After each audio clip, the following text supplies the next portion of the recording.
ಓಂ ಶ್ರೀ ಸದ್ಗುರು ಸಾಯಿನಾಥಾಯ ನಮಃ. 3ನೇ ಅಧ್ಯಾಯ. ಈ ಹಿಂದಿನ ಅಧ್ಯಾಯದಲ್ಲಿ ತಿಳಿಸಿದಂತೆ ಶ್ರೀ ಬಾಬಾರವರು ಸಚ್ಚರಿತ್ರೆ ಬರೆಯಲು ಪೂರ್ಣ ಅನುಮತಿ ನೀಡಿದರಷ್ಟೇ.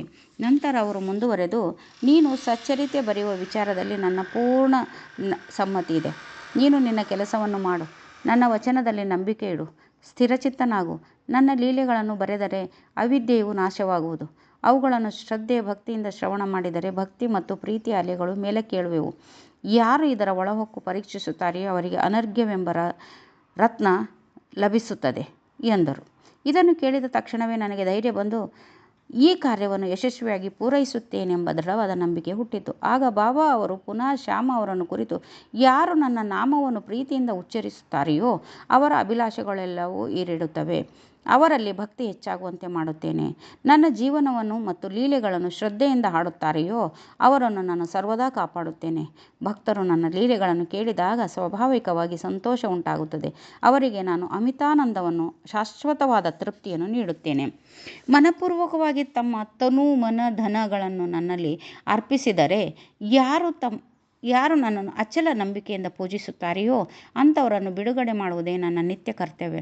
ಯಾರು ನನ್ನನ್ನು ಸದಾ ಆರಾಧಿಸುತ್ತಾರೋ ಅಂಥವರ ಮನಸ್ಸು ಪ್ರಾಪಂಚಿಕ ಸುಖಗಳ ಕಡೆಗೆ ಹೋಗಲಿಚ್ಛಿಸುವುದಿಲ್ಲ. ನಾನು ಅವರನ್ನು ಮೃತ್ಯುವಿನ ದವಡೆಯಿಂದ ಪಾರು ಮಾಡುತ್ತೇನೆ.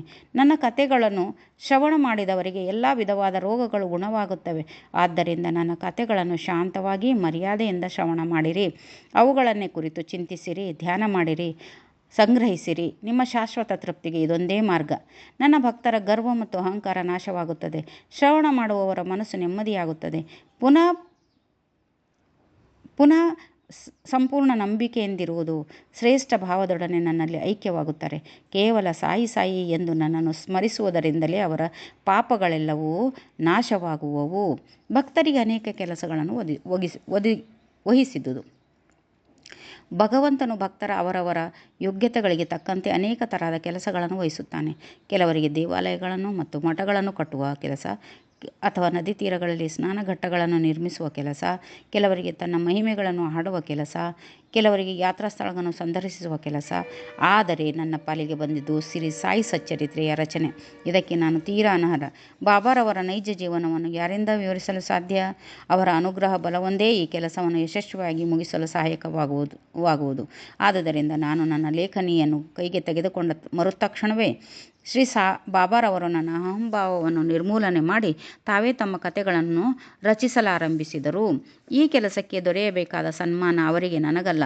ನಾನು ಜನ್ಮತಃ ಬ್ರಾಹ್ಮಣನಾಗಿದ್ದರೂ ಸಹ ಶ್ರುತಿ ಮತ್ತು ಸ್ಮೃತಿ ಎಂಬೆರಡ ದೃಷ್ಟಿಗಳಿರಲಿಲ್ಲ. ಆದುದರಿಂದ ಬಾಬಾರವರ ಸಚ್ಚರಿತ್ರೆ ರಚಿಸಲು ಅಶಕ್ತನೆಂದು ಭಾವಿಸಿದ್ದೆ.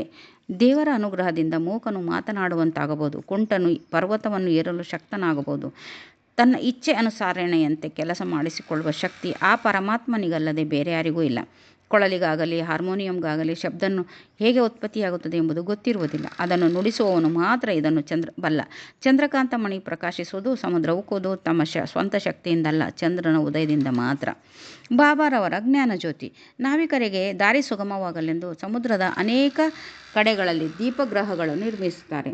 ಅಂತೆಯೇ ಈ ಭವಸಾಗರದಲ್ಲಿ ಸಂಚಾರವು ಸುಗಮವಾಗಲೆಂದು ಸಾಯಿಬಾಬಾರವರ ಕಥೆಗಳು ನಮಗೆ ನಾವಿಕ ದೀಪಗ್ರಹಗಳ ಹಾಗೆ ಸಹಾಯಕವಾಗುತ್ತವೆ. ಸಂತರ ಚರಿತ್ರೆಗಳನ್ನು ನಾವು ಕಿವಿಯಾರೆ ಕೇಳಿದಾಗ ಅವು ನಮ್ಮ ಹೃದಯದ ಒಳಹೊಕ್ಕು ನಾನು ನನ್ನದು ಎಂಬ ಭಾವನೆಗಳನ್ನು ಹೊರದೂಡುತ್ತವೆ.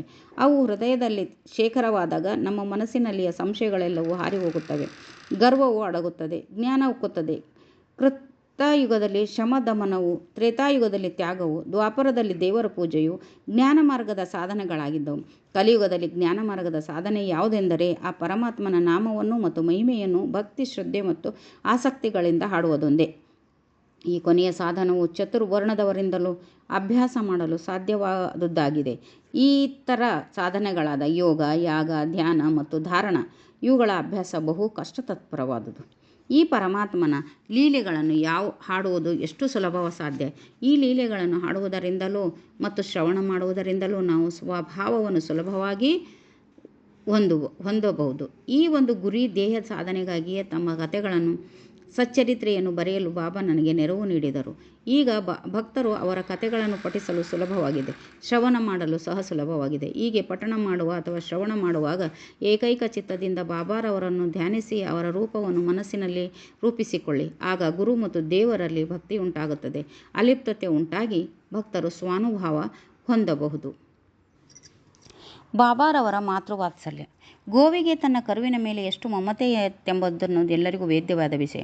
ಅದರ ಕೆಚ್ಚಲು ಹಾಲಿನಿಂದ ತುಂಬಿರುವಾಗ ಕರುವು ತನ್ನ ತಲೆಯಿಂದ ಕೆಚ್ಚಲನ್ನು ಒತ್ತಿ ಮೊಲೆಗಳು ಬಾಯಿ ಇಟ್ಟಾಗ ಹಾಲು ಹೇಗೆ ಧಾರಾಕಾರವಾಗಿ ತನ್ನಷ್ಟಕ್ಕೆ ತಾನೇ ಬರುತ್ತದೆಯೋ ಅದೇ ರೀತಿ ಕಂದನಿಗೆ ಹಾಲು ಕೊಡಬೇಕಾದಾಗ ಮಾತೆಯಾದವಳು ಎಷ್ಟು ಪ್ರೀತಿ ಮತ್ತು ಆದರಗಳಿಂದ ಅದಕ್ಕೆ ಹಾಲು ನೀಡುತ್ತಾಳೆ. ಮಗುವಿನ ಉಡುಗೆ ತೊಡುಗೆಗಳಿಗೆ ಅವಳಿಗೆ ಎಷ್ಟು ಆನಂದ. ಆದರೆ ಮಗುವಿಗೆ ಮಾತ್ರ ಅವುಗಳ ಕಡೆ ಗಮನವಿರುವುದಿಲ್ಲ. ಆದರೆ ಅವಳು ತನ್ನ ಮಗುವನ್ನು ಅಲಂಕಾರವಾಗಿ ಶೃಂಗರಿಸಿ ಕಣ್ತುಂಬ ನೋಡುವಳಲ್ಲವೇ, ಆಗ ಅವಳ ಆನಂದಕ್ಕೆ ಪಾರವಿರುತ್ತದೆಯೇ? ಮಾತೃಪ್ರೇಮವೆಂಬುದು ಅಗಾಧ, ವಿವರಣಾತೀತ.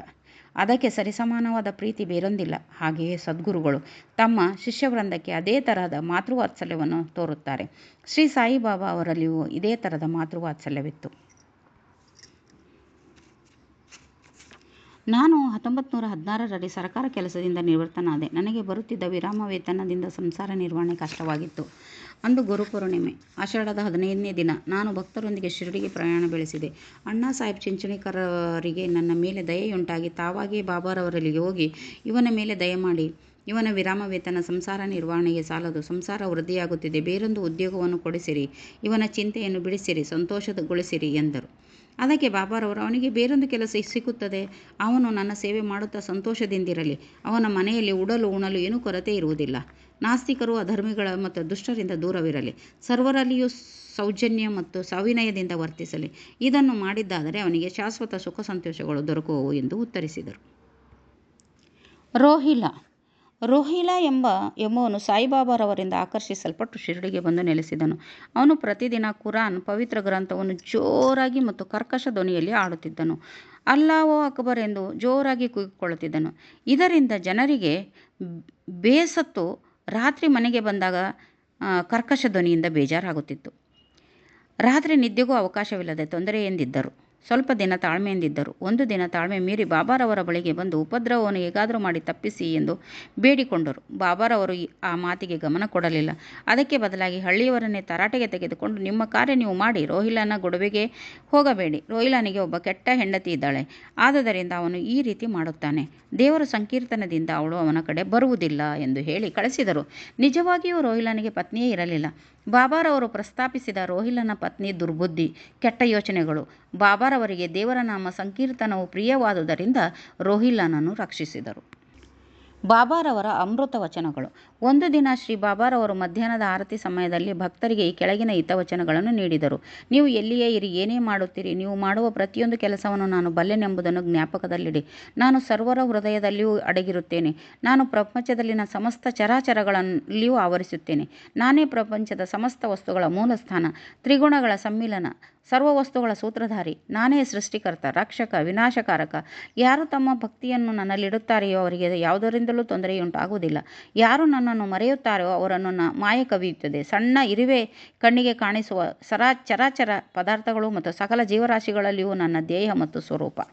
ಇಂಥ ಸೊಗಸಾದ ಮತ್ತು ಅಮೂಲ್ಯವಾದ ವಚನಗಳನ್ನು ಕೇಳಿದ ಕೂಡಲೇ ಗುರುವಿನ ಸೇವೆ ಮಾಡಲು ನಿರ್ಧರಿಸಿದೆ. ನನಗೆ ಬೇರೆ ಕೆಲಸ ಸಿಗುತ್ತದೆ ಎಂದು ಬಾಬಾರವರು ಹೇಳಿದ ಮಾತುಗಳು ನನ್ನ ಜ್ಞಾಪಕದಲ್ಲಿ ಮರುಕಳಿಸಿ ಅದು ಯಾವಾಗ ಏರಿಡುವುದೋ ಎಂದು ಯೋಚಿಸತೊಡಗಿದೆ. ಮುಂದೆ ಬಾಬಾರವರ ಮಾತುಗಳು ನಿಜವಾದವು. ನಾನು ಸರ್ಕಾರಿ ಕೆಲಸ ಮುಂದುವರೆಸಿದೆ. ನಂತರ ನನ್ನ ಜೀವನವನ್ನು ಬಾಬಾರವರ ಸೇವೆಗೆ ಮೀಸಲಿಟ್ಟೆ. ವಾಚಕರಲ್ಲಿ ಒಂದು ಭಿನ್ನವಿ. ಜಡ್ಡತನ, ನಿದ್ದೆ, ಚಂಚಲತೆ ಇವು ಮೊದಲಾದ ಅನೇಕ ತರಹದ ಆತಂಕಗಳನ್ನು ದೂರ ಮಾಡಿರಿ. ನಿಶ್ಚಲ ಚಿತ್ತದಿಂದ ಶ್ರೀ ಸಾಯಿಬಾಬಾರವರ ಕಥೆಗಳ ಕಡೆಗೆ ಗಮನವಿಡಿ ಮತ್ತು ಭಕ್ತಿಯ ರಹಸ್ಯವನ್ನು ತಿಳಿಯಿರಿ. ಇದು ನಿಮ್ಮ ಪಾಪಗಳನ್ನು ತೊಲಗಿಸಿ ಮುಕ್ತಿಯನ್ನು ದೊರಕಿಸುತ್ತದೆ. ಬಾಬಾರವರು ಸರ್ವರ ಹೃದಯದಲ್ಲಿಯೂ ಸಿಂಹಾಸನರಾಗಿರಲಿ. ಮುಂದಿನ ಅಧ್ಯಾಯದಲ್ಲಿ ಶ್ರೀ ಬಾಬಾರವರು ಶಿರಡಿಗೆ ಹೇಗೆ ಬಂದರು ಎಂಬುದನ್ನು ಪ್ರಸ್ತಾಪ ಮಾಡುತ್ತೇನೆ. ಓಂ ಸಾಯಿ ಪ್ರಣಾಮ.